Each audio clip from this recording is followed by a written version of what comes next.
Hi everyone. So I'm Stephanie Wicker, and for those of you who don't know me, I'm a behavior consultant in Sydney, Australia, and this is my group From Chaos to Calm. So thank you for joining me today while I do our live cast, where I want to be answering a really good question that I received last night from one of our members in the group.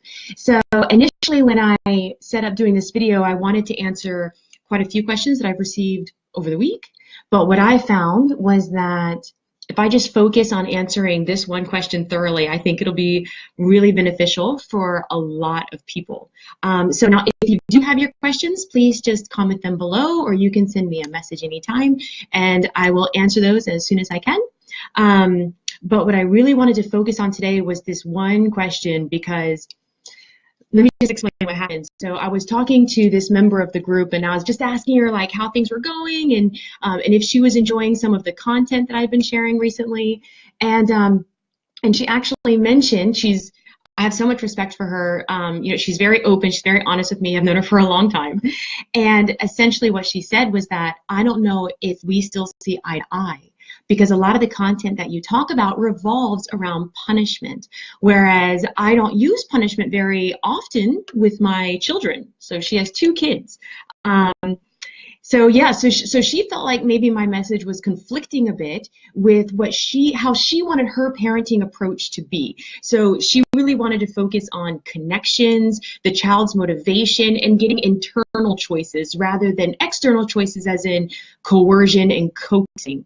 And I was like, that's really ironic, because that's actually exactly what I teach. So maybe we're on the same page. Maybe I'm just not delivering my message quite as clear as I intend to. So what I wanted to do today, rather than focus on the other questions that I received, because I feel like without starting here, without answering this foundation of basically what my mission is and where my values come from and where I'm teaching from, without establishing that, it seems like it wouldn't be nearly as useful for anyone if I just start answering questions without kind of making a bit more clarity in what my message is.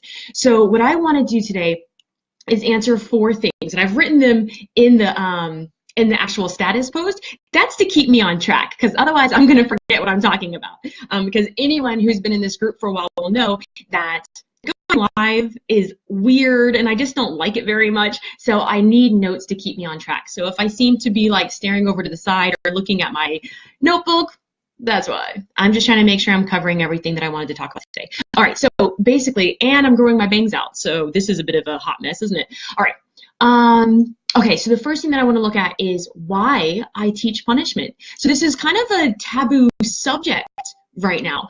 I find that sorry, I'm getting messages on my phone, so I'm turning that over so I'm not distracted.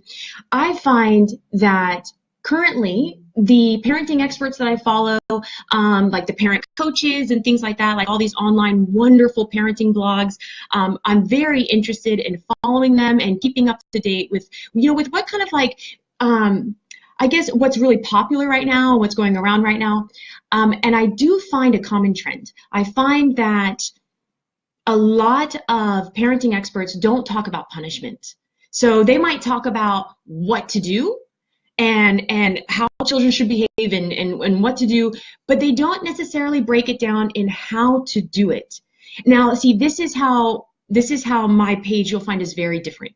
So if you've worked with me, then you'll know that the majority of what we do together is actually breaking it down step by step, how to shape behaviors, how to create amazing relationships, how to get your child to listen the first time, how to increase obedience, and how to remain connected throughout the entire process so it never becomes you versus them. It never needs to turn into, you have to listen to me right now. I'm the adult, you're going to listen. It's just not necessary. And evidence shows that it's not effective as well. So the reason that I teach punishment is because I believe that psychology, whatever kind it is, whether it's developmental psychology, health psychology, cognitive psychology, I study all of them. I love all of them so much. Neuroscience, neurolinguistics, behavior analysis. We have so many amazing evidence-based resources available to us. And I believe that when we follow the evidence, when we follow behavior studies and the research, it can have an amazing impact on our quality of life. And that is what I want to share with my clients and with the members of this group. So you're not going to be really hearing a lot. And I know that it's probably not as exciting and not as enjoyable as, like a Pinterest parent who has these beautiful photos of their kids. And it's all these like, today this happened and I found this really useful and you should try it. Whereas what you're going to find in this group is much more evidence-based. And it's easy to generalize. So you can take anything that I teach and you can use it in multiple settings. And this is really important. The reason that I'm talking about this, like, what does that have to do with punishment? It has everything to do with punishment, because a punishment procedure that I teach with a parent of a toddler can also be used with a parent of a teenager or a classroom teacher or an early childhood educator, or I have some speech pathologists, we have some occupational therapists in this group. We have such a broad range of people interested in learning behavior procedures. So it's not specifically designed for parents. It just happens to be something that parents are very passionate about. And that's something that I love about this group and what I love about evidence-based procedures, because they can be generalized. You don't have to worry about it suiting into one specific situation only. So that's one of the reasons that I teach punishment.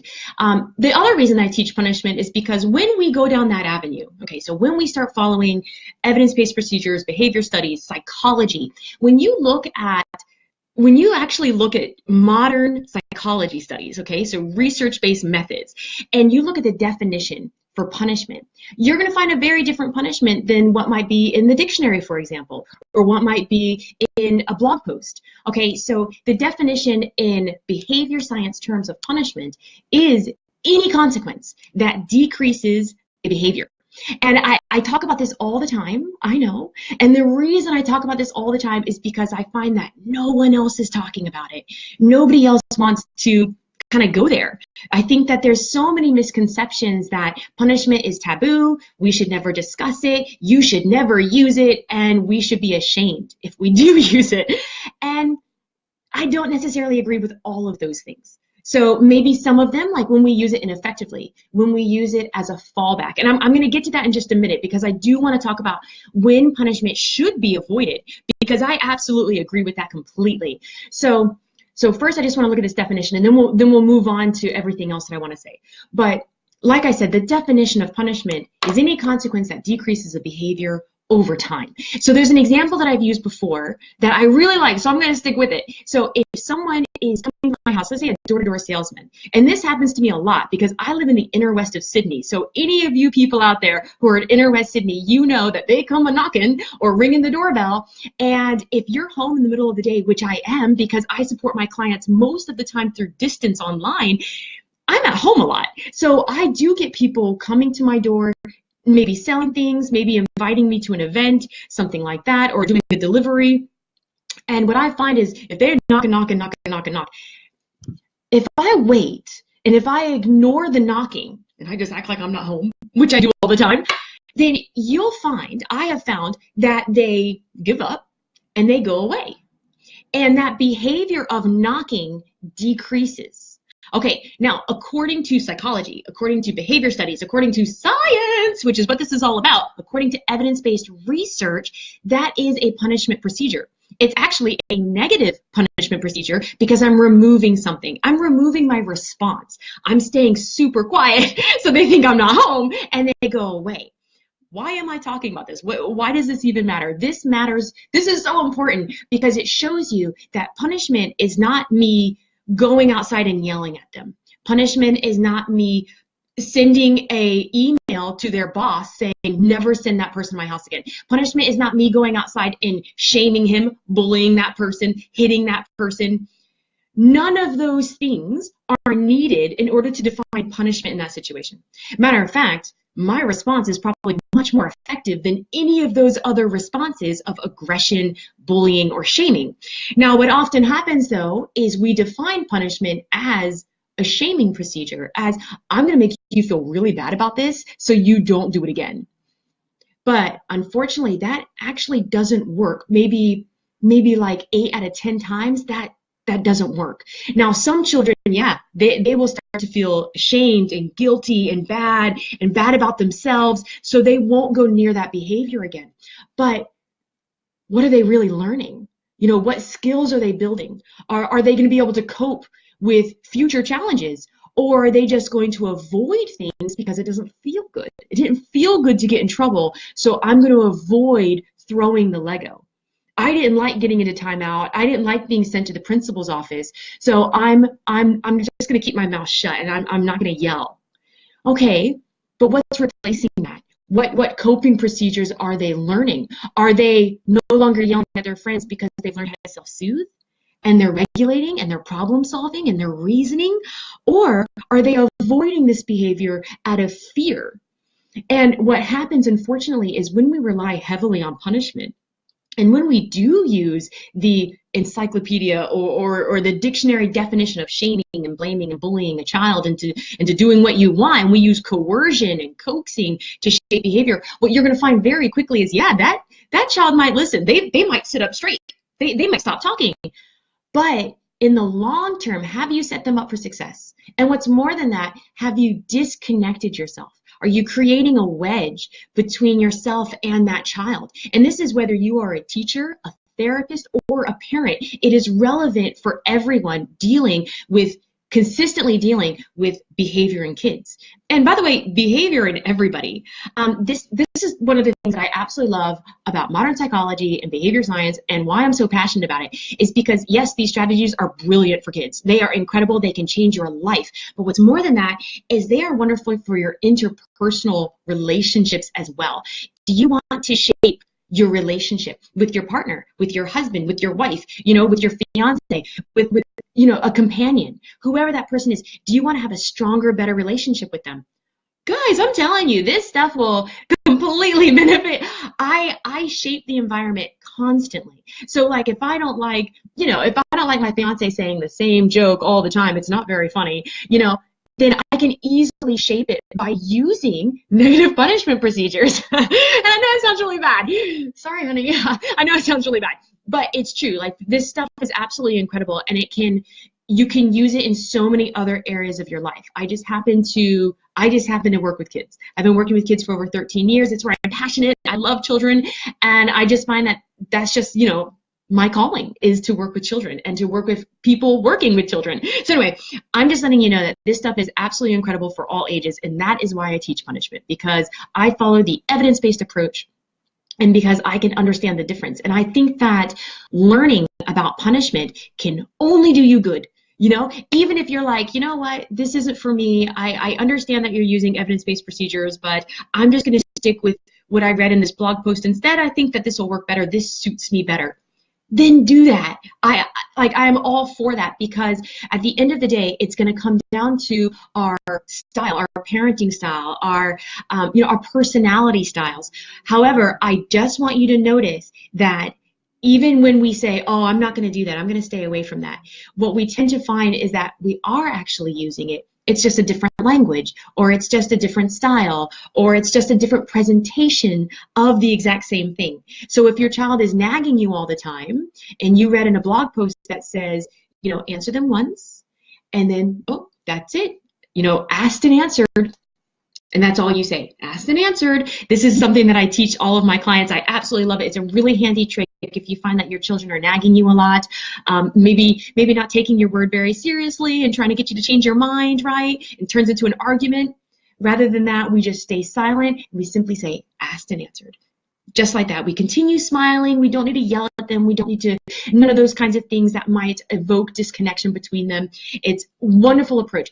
However, it is a punishment procedure.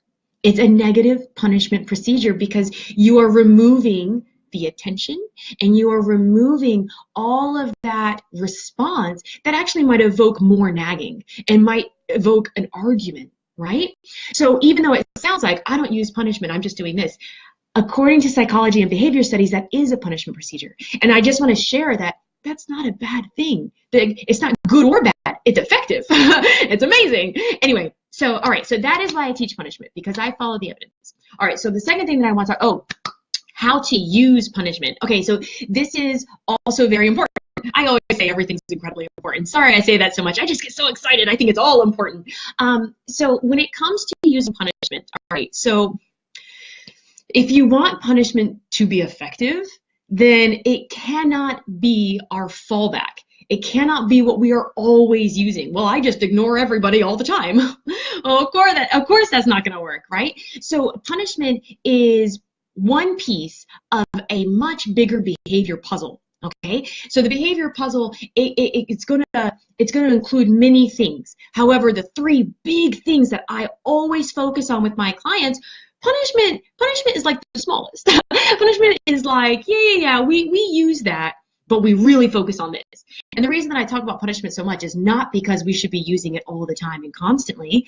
It's simply because it's not being taught effectively in other places, and I think it's a very important topic. So I just want to make sure that that it's covered, simply because it's not covered in so many other blogs and parenting expert groups and stuff like that. And I just think it's really important and very relevant. Okay, so the other two things that you want to focus on in combination, so paralleling yourself with punishment, should also be teaching a replacement skill. So let's go back to the child who threw a Lego, and he stopped throwing Legos because he was afraid that his dad would yell at him, or maybe he gets spanked, so he's scared, right? Okay, I won't do that again. That was scary. But what have they learned? So just because they've learned to regulate that behavior, what is that replacement? When we don't offer a replacement, what often happens is that humans, not just children, by the way, but humans, we start to experiment and rely on things that might not be the best for us. Like, this is when, okay, so when someone's older, if they don't know how to cope with, if they don't know how to self-soothe, if they don't know how to self-regulate, if they don't know how to cope with failure, if they don't know how to cope with divorce, if they don't know how to cope with losing their job, if they've never learned the skills to problem solve and self-soothe, once they're older, what it tends to look like are ongoing chronic issues, anxiety, depression, aggression, maybe some kind of addiction. So they're going to find a way to cope. But it's not necessarily going to be healthy. It's not necessarily going to be functional in society, right? Or functional for them. It might not put them in the safest place. So that's why teaching a replacement skill from a very young age is so incredibly important. And when we get stuck in the rut of only using punishment and then only using it in an ineffective way, so it's overuse and it's shaming and it's blaming, maybe it's physical punishment, maybe it's denying them access to you, so sticking them in timeout all the time or putting them in their room all the time and grounding them. When we find that this is our fallback, this is what we always do. When they're upset, I just yell at them and they stop fighting, and it's great. When we find that that is our consistent approach, then oftentimes they will find a replacement. However, that replacement is not necessarily going to be the one that you wanted them to learn. So what do we want to see? We want to see self-regulation. Of course we do, but we want to see it in a way that it's self-soothing, problem solving, reasoning with others, taking turns, expression. Expression is huge. We want them to be able to express themselves and release those big emotions that they're feeling. We want them to be honest with us. We don't want them to feel the need to lie, the need to manipulate us, or to hide things from us because they're afraid they'll get caught, right? See, you can see how that would happen. If we become so caught up in what that punishment is, then what can very quickly happen over time is they just learn ways to get away with it. So rather than learning how to self-soothe, rather than coping with their anger, so maybe that child threw the Lego because their 2-year-old sister knocked their Lego down. And rather than expressing themselves and saying, I'm really upset right now, you shouldn't have done that, whatever, or help me clean it, so problem solving, help me fix this, or whatever that coping skill is that you want to work on with your child. If we don't give them that replacement skill, then unfortunately what's going to happen is they're going to find other ways to express themselves. So just because they got in trouble for throwing doesn't mean that they're not going to hit their little sister as soon as you turn around. Right? I didn't get caught doing that, and I got to express myself. So those are the risks, right? And that's exactly why I teach this stuff, because it's so important to understand that no matter what, according to evidence, no matter what, we're going to use punishment. So let's use it effectively. Let's use it the right way. Otherwise, if we don't know how to use it, then how can we possibly use it the right way? And that's when, just like the kids, we find our own fallbacks. We're frustrated, we're angry. What can we do, right? And rather than thinking, okay, that's right, I know what to do. I have all of these punishment procedures that I'm learning, and I have all of these replacement skills that I now know how to teach. Stephanie taught me step by step how to teach self-soothing. She taught me how to teach them how to regulate, turn-taking, sharing, expressing themselves. All of these really exciting, amazing things I know how to do. And then you're going to find that you won't have that fallback. You won't, the same way a child might fall back on lying and manipulation and hiding things, you're not going to have that need to fall back onto yelling at them, sending them to timeout. Oh, I don't know what else to do with you. Just get out, right? We've all been there. You won't have that need anymore because you'll have that confidence. That's why I teach this stuff. So even though it might sound like, oh, Stephanie teaches a lot of punishment and I don't like punishment, I completely understand. So I just want to clarify, okay, I'm going on way too much about that, but I just want to clarify this is why I teach this stuff, and how to use it is to make sure that you are combining it with replacement skills, so you are actively teaching what you want to see. And on top of that, motivation. If you watch my videos, you know that motivation is like up there as what I talk about a lot. Motivation is the key to everything. And the reason I'm going to try to make this quick because I know this video is a little bit longer than I wanted it to be. But the reason that motivation is key to everything is because behavior comes from within, right? So I cannot control somebody else's behavior. I can't control my fiance's behavior. I can't control, my sister's behavior. I can't control anyone's behavior. All right. So I can't control a client. If I recommend try this with your child and see how it works, I can't make them do that. That is completely up to them to make those changes in their life. And even if you are 4 or 5 years old, even if you are 12 months old, that is still true. Behavior comes from within. We cannot control somebody else's behavior. But for some reason, we seem to have this kind of society where it's like children need to listen the first time. Kids need to do what we say. They need to cope with sitting in a classroom for 6 to 7 hours a day with no breaks. And if they get into naughty, mischievous behavior, it's their fault and they get sent to the principal's office, right? We have all of these very high standards. If you think about it, those are pretty high standards that we have currently in the education system and in a lot of facilitations of parenting styles. And what I find, though, is it's all about control. It's all about controlling their behavior. You need to get that behavior under control. You need to control your kids. You need to control your kid. He shouldn't be pushing that trolley around. He's going to hurt somebody. You need to control him. And that's kind of like the message that I hear a lot. So I hear those are the two big messages. So the first one was never use punishment, which is a very submissive, and unfortunately that approach of never using punishment is simply not effective according to evidence, because no matter what, we are going to be using punishment at some point, right? So we need to understand it. So that's not very realistic, is it? Ooh. Okay, so then the other side of the coin is that you need to control your kid better. So you go from no punishment to coercion. Okay, so it's no wonder that we see problem behaviors that we see tantrums in public, that we see children falling through the cracks at school because they don't have the skills to cope in that environment, simply because our society simply isn't conducive to building those skills. And not all the time. I'm not saying that this is everywhere.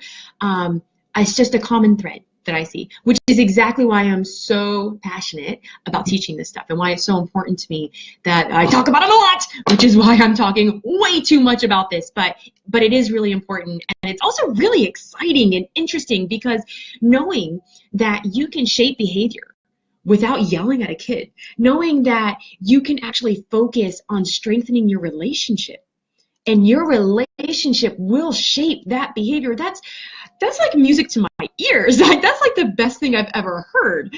Knowing that if I spend the time to pair with my fiance and to tell him and show him that he is important and that he is relevant to the decisions that I'm going to make in my life, that by itself makes our relationship stronger, and it makes his behavior towards me better and my behavior towards him better.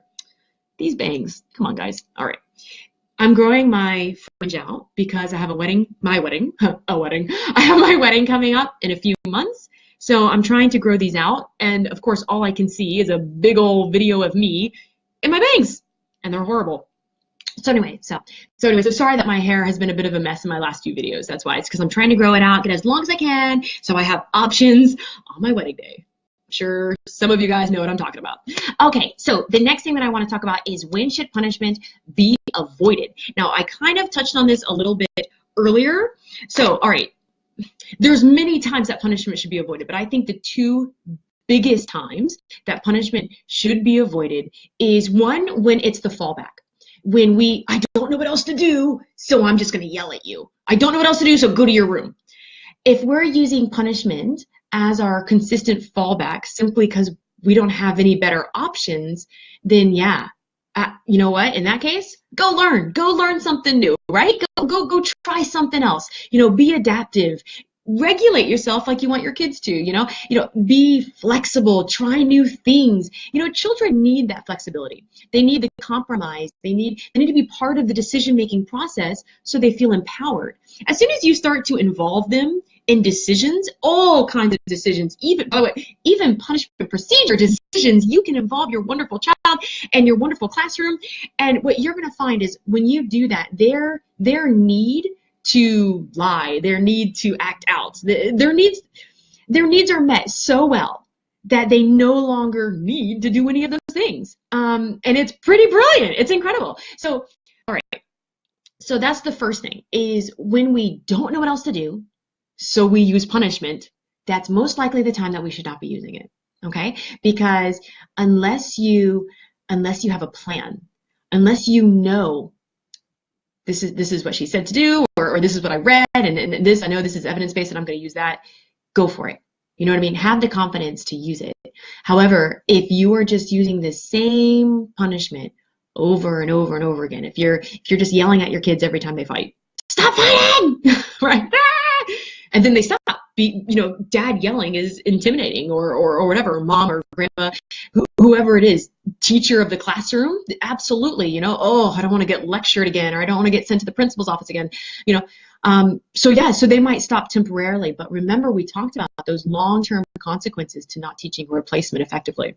So when you find that you use the exact same punishment a lot, or you find that you have the need to use punishment a lot, my kids are always fighting, my child is always tantruming, my son is always defiant, my daughter never eats her food, so I use punishment constantly. I'm constantly threatening. I'm going to remove stuff, send them to timeout, yell at them.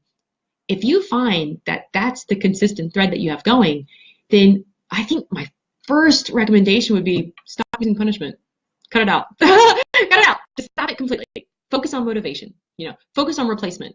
Nothing else. You're not allowed to do anything else for a little while until you have paired with them, so you've connected again. Because what you're going to find is when you take the time to connect with them, you take the time to understand their motivation, then guess what? Your kids are going to start listening the first time.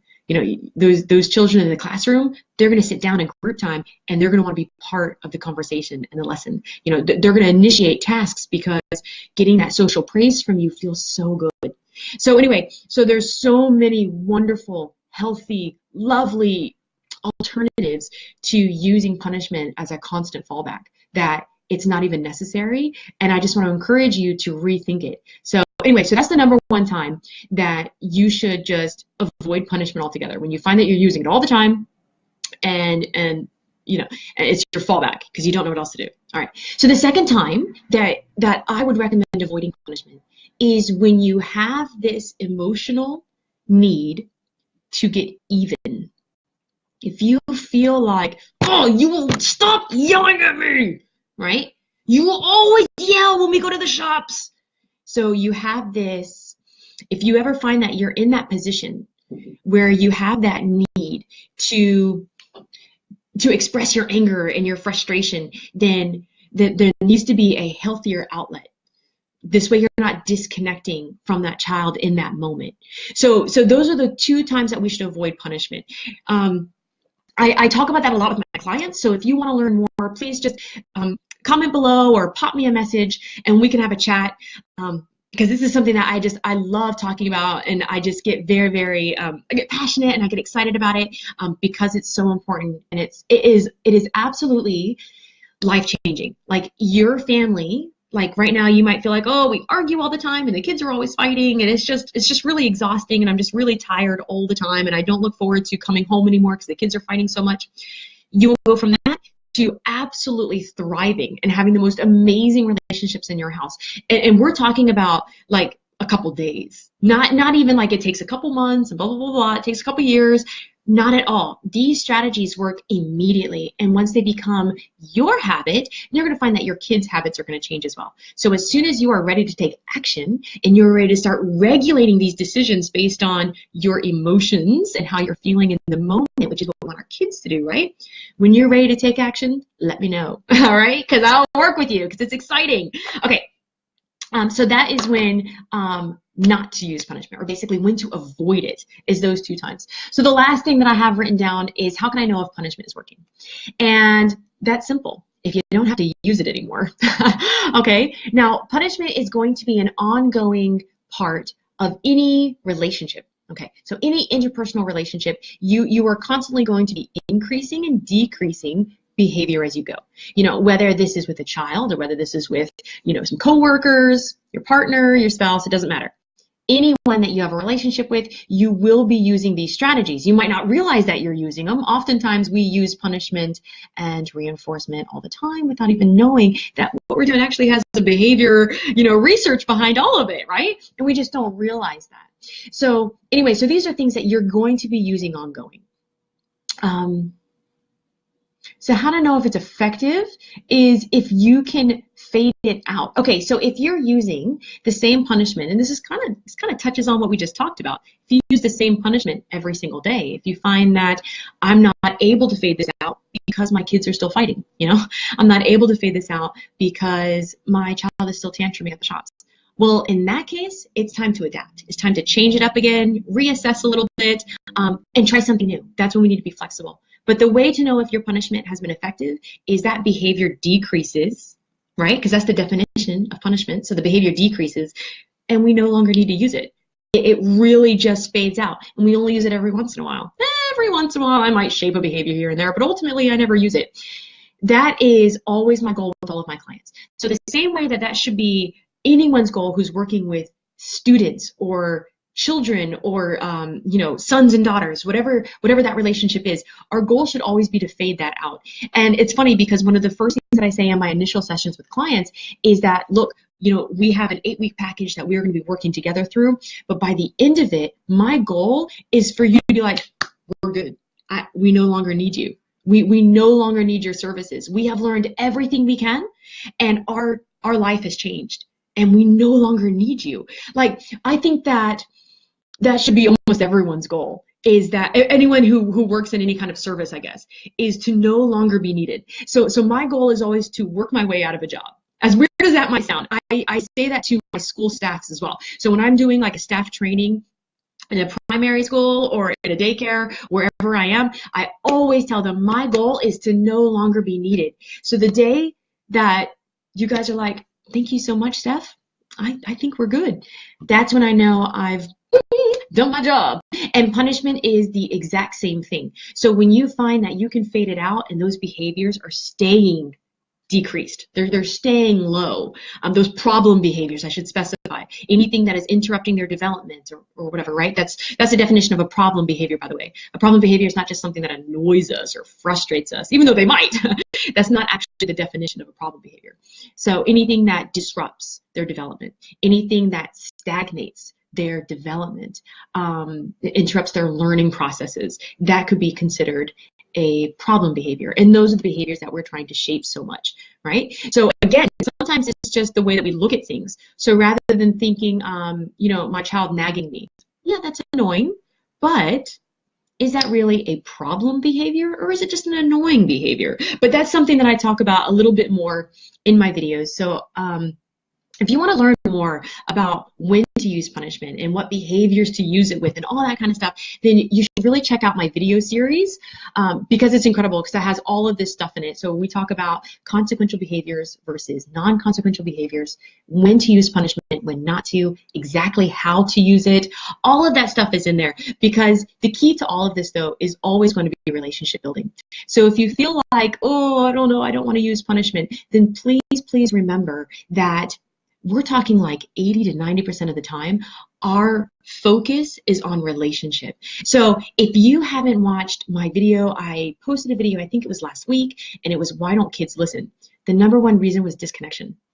Go watch that video if you haven't watched it already, because in it I talk about how 80%, that's a lot by the way, 80%, 8 out of 10 times that we discuss something, we have an interchange or an exchange, with a child, it should be pairing. It should be to build a relationship with them, not to tell them what to do, not to boss them around. It should be to pair, to connect, to build that relationship.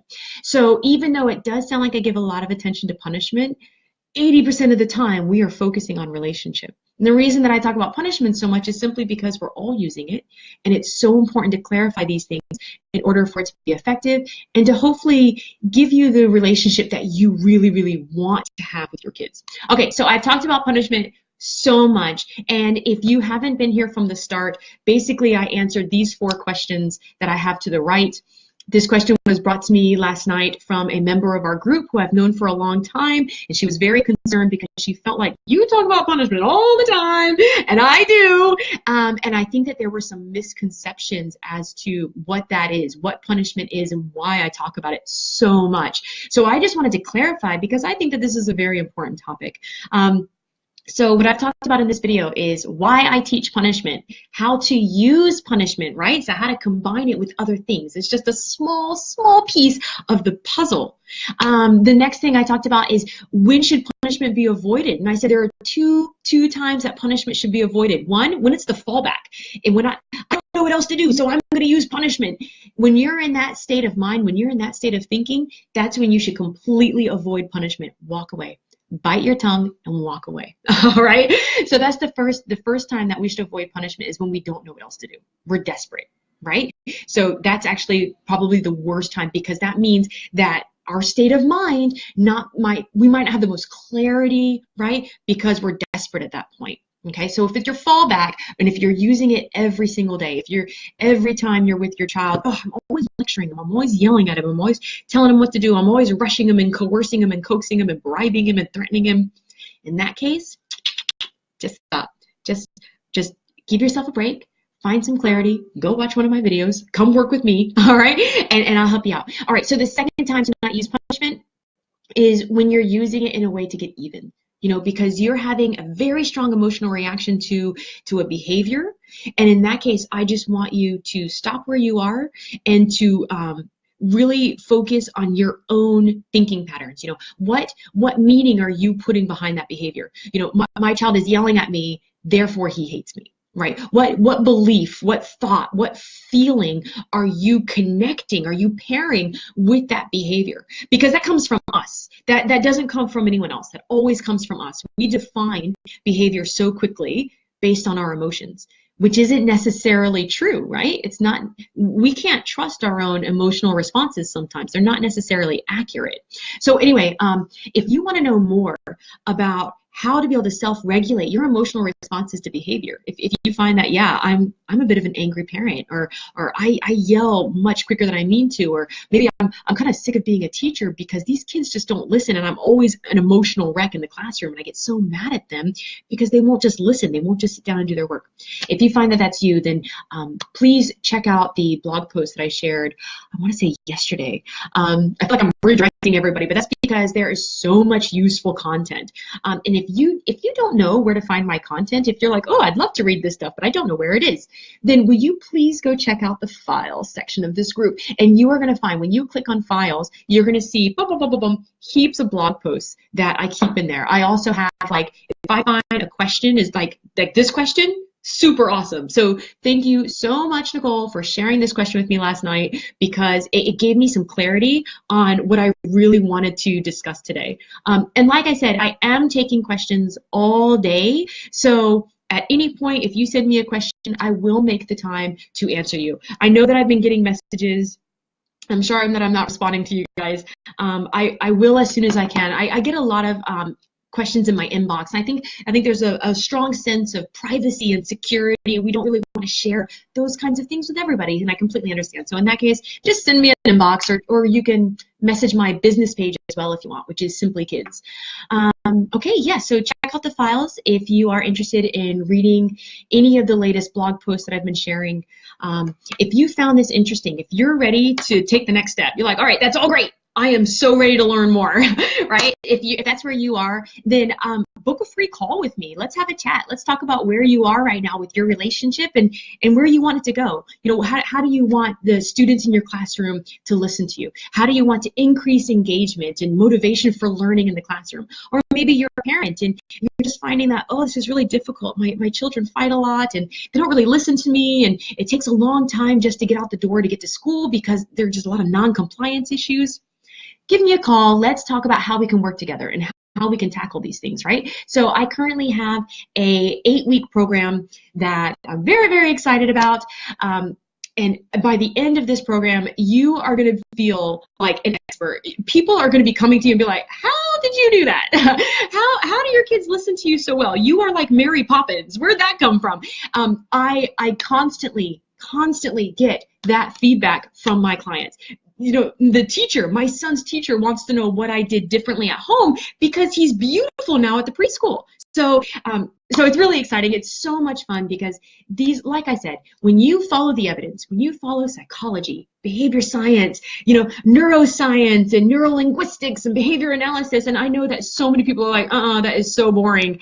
It is the most amazing thing, and it can absolutely change your quality of life and definitely your quality of parenting, teaching, and what's more than that is it changes your children's lives. You are setting them up for success. And the most amazing, whatever your dream is for your child, which of course we all have very high expectations and big dreams for those kids, and I can help you. I can teach you along the way and hopefully support you in any way I can. So I don't see any questions here. I know that this is not a busy time of the day. This is probably a busier time with our American crowd. We have a lot of people in this group from Canada and the United States. So I wanted to jump on a little bit earlier in the day to hopefully suit them and get some of their questions answered. Next week, I'll be on in the evening, which will be a little bit more conducive to our Australians and New Zealanders in the group. Very exciting. Okay, so I love that we have such a diverse group of people here. It does make it a little bit challenging to meet everybody's needs and to be on at the right time. But that being said, it is worth it because this is an incredible group, and I love how active you're being and sharing your comments. It means a lot to me when I see you guys being active with my posts. So it's awesome stuff. If there's ever anything that you want me to talk about more or maybe talk about less, you just let me know, okay? And because I love that feedback. All right, so like I said, there's no questions right now, so I'm going to get going. Remember, I will be answering questions all day. So you can post your question at any time, and I will just come back and I'll answer them anytime before tonight. So that's it. So I will see you again on Thursday. And Thursday, we're probably going to talk about lying. I've had 3 different, more than that now, but anyway, I've had at least 3 people in the past week ask me about lying. I made a video, for one client in particular, and then I was like, you know what, I'm going to share this. So I've been sharing with a couple people here and there. It's such an interesting topic, and I think that, again, there's a lot of misconceptions about these kinds of behaviors. So I'd love to talk about that. So we might touch on that on Thursday. We'll see. All right. So thank you so much for watching, and don't forget to post your questions and contact me if you want to work together because I love working with my clients.